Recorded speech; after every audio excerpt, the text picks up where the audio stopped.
story of Clester is very interesting because he's a very young man, 31-year-old, recently came from Jamaica. I think he was here only just 1 week before he was got admitted in the hospital, in the government hospital here. I just feel my body hurt me. My stomach on my back. Then we went to the hospital. I went to the hospital. We don't know nothing more. Until when we wake up and find myself in the hospital. Like Mr. Clester, I would say he is very lucky to be on the island, at the right time, because the one manifestation that he had is called leptospirosis pulmonary hemorrhagic syndrome. In my last 15 years of clinical experience, I haven't seen such a severe form of leptospirosis.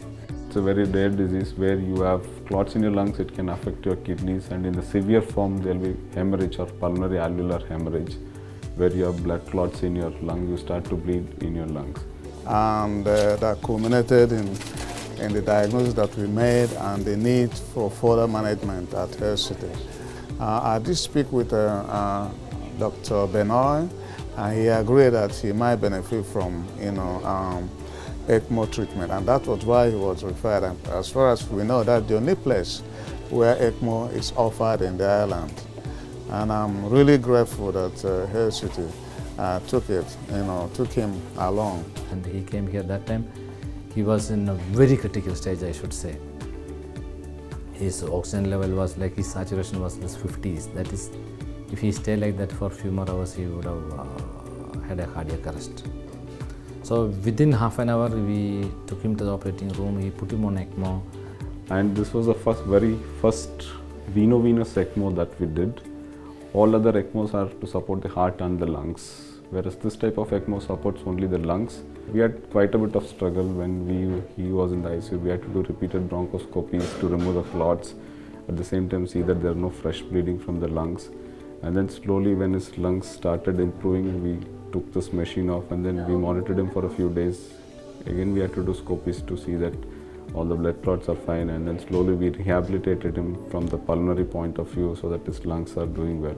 If it was any other place, if it was in areas where ECMO is not available, he would have died, no doubt about that. I saw him recently before he left, and I was amazed. In fact, some of the nurses in critical care who were taking care of him, who knew how gravely sick he was, who were in tears when he actually came to pay us a visit. So we were really moved, and was very grateful to God that he made it. I remain grateful to the team at Health City for the work they did in making sure that he's alive today to tell the story.